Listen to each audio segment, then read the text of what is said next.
I know, so I will go with the introduction. So for introduction, we will go about global HRM, which is also known as International Human Resource Management, or IHRM, which is referred to the process of acquiring, allocating, and effectively utilizing human resources in an international business. In this study, we will investigate the trends of international human resources management regarding the issues involved in the trend of IHRM. So for today, we are more on focusing our several issue, which is bribery and corruption in facility emergency and disaster preparedness, and also cyber terrorism. My name is Amirah Aryssa Binti Nordin, and today I am going to be presenting about the international human resource management trends issues. Bribery and corruptions are two different things, but they hold almost the same meaning because when there is bribery, there will also be corruption along with it. Corruption is dishonest or fraudulent conduct by those in power, typically involving bribery. Bribery is offering, giving, or receiving anything of value with the intention of inducing a person to act or to reward a person for having acted. Corruption could happen when the higher position people abuse the positions for their own personal gain. Therefore, it will lead to trust being broken, decrease of democracy, having an environmental crisis, and any other things that will give harmful effects to the people. Usually, what makes people do bribery and also corruption is because they are greedy of their wealth. Therefore, they corrupted their positions in order to maximize their personal gain. However, those who are not in the higher positions that does corruptions are usually because they want fast money or being pressured by the higher ups, or else something harmful will happen to them nor their loved ones, but mostly it is the latter. With a lot of corruption happening in the business industry, there are actually organizations that could reduce the act of bribing and corruption, which are the anti-bribery organizations OECD and FCPA. They are the ones in charge of fighting bribery and corruption. FCPA, which is US Foreign Corrupt Practices Act of 1977, is the United States federal law that forbids the taxpayer from bribing any of the foreign government officials for the sake of their own business. Meanwhile, OECD is a convention on combating bribery of foreign public officials in international business transactions. Among international businesses that are involved in corruption and bribery is Semlex Group. Semlex Group, which provides identification and authentication services, has recently, May 2020, been involved in bribery and corruption, which they were caught for long-running corruption and also money laundering. Semlex Group were also claimed to be engaged in some other foreign bribery cases that involve top African government officials. Apart from that, it has also been told that Semlex Group might have been selling passports to nationals that might be suspected to be a threat to the security. Moving on, there is also Walmart company that has been reported to be violating the US Foreign Corrupt Practices Act FCPA. Walmart failed to adequately look into or to license specific rates and lab branches in Brazil, China, India, and also Mexico to hire third-party mediators who will do the payments to the foreign government officials without having a logical guarantee that they obey with the FCPA. Therefore, Walmart has to pay extra $144 million in order to resolve the SEC's charges and about $138 million to settle collateral criminal charges by the US Department of Justice, which adds up to a total of more than $282 million. Assalamualaikum, my name is Mohd and I'll be explaining the second trend of IHRM, which is the in-facility emergency and preparedness.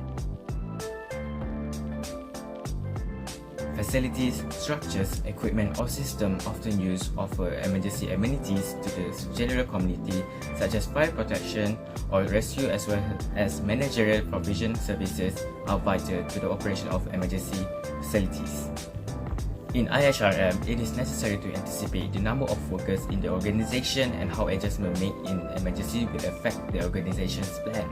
And the workforce planning element should invest in training so that employees are prepared towards taking additional responsibilities in the occurrence of an emergency. Moreover, the plan's authority and implementation should indeed be established, as well as the circumstances under which emergency measures should be used. This is by investing in disaster resilience to lessen the effects of a disaster on the country and its community. Resilience defines the capability to do in advance, endure, recover and adapt more effectively to bad situations. Therefore, greater resilience delivers improved disaster anticipation and preparation, decreasing the disaster's losses rather than waiting for a disaster to happen and then facing major losses. let's take a look at a company like Toyota in Japan.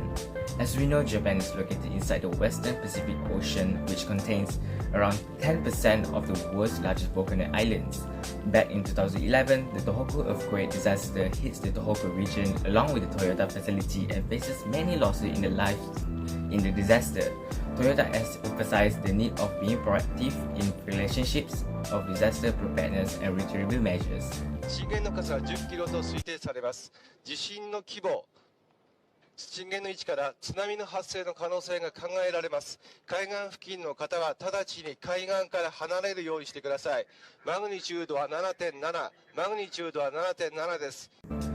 Therefore comes the creation of the F-Grid by Toyota Smart Community. F-Grid takes the energy generated by the Toyota facility to imply electricity from the manufacturing facility with the communities whenever disaster strikes like an earthquake and electricity are cut off. The reason for this, Toyota intends to assist local communities in their recovery by building power and sharing networks and will prioritize humanitarian help and public restoration before returning to the business as usual. That's all for me. Thank you.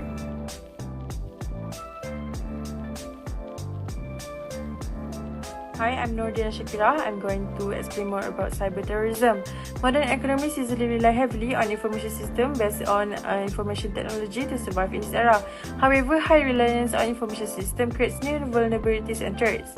IS security has emerged as a critical issue in the IT world.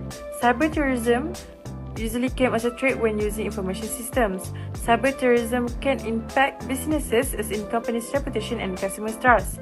Cyber attacks frequently results in significant financial loss. This problem occurs because of financial information theft such as bank account or payment card information. The inability to conduct transactions online can also cause a disruption in trading. In terms of a reputational damage, a customer relationship cannot exist without trust. Cyber attacks can harm your company's reputation and erode your customers' trust in you. This in turn may result in a loss of customers, a decrease in sales, and a decrease in profits. The consequences of reputation damage can eventually affect your suppliers as well as your relationship with partners, investors, and other third parties invested in your business. For example, the Microsoft Windows. The WannaCry ransomware was a worldwide epidemic that occurred in May 2017. The ransomware attack spread through Microsoft Windows computers, user files were taken hostage, and a Bitcoin ransom was started demanding for their return. The cybercriminals behind the attack exploit a weak point in the Microsoft Windows operating system using a hack allegedly developed by US National Security Agency. This hack, known as Antenna Blue, was made public by a group of hackers known as the Shadow Brokers prior to the WannaCry attack. Almost 2 months before the WannaCry ransomware attack, Microsoft launched a security update that protected users' system from this exploit. Unfortunately, many people and organizations do not continuously upgrade their operating system, leaving them susceptible to attack. Those who had not installed a Microsoft Windows update prior to the attack were not protected by the patch, and the insecurity exploit by Antenna Blue exposed them to attack. Hi, Assalamualaikum. My name is Nurul Zakirah. I'm going to present about a conclusion and recommendations. So, as an organization expand into global economy of hire workers from varied demographics, their and cultural backgrounds, they face variety of challenges. According to Law 2021, every firm is compelled to improve its workforce by matching its human resources strategy with current trends in order to achieve economic success. So it is true that the issues of international human resources management trends affects organizations nowadays. So what is the recommendation for bribery? Bribery nowadays is very common in organizations. So human resources management must instruct professionals traveling to these nations or organizations on how to engage appropriately with the locals and authorities, as well as ensure their safety and security. Next is facility emergency and disaster preparedness, also a must in every organization, especially those organizations that are placed in high chance natural disaster countries. It's very important for organizations to be prepared for calamities by developing and maintaining plans for survivals, such as a Toyota. So another thing is for organization nowadays is have information technology cyber terrorism. So one countermeasure for it is for human resources can train on their employees to acknowledge when seeing a cyber attack. That's all from me, and that's all from us. Thank you very much.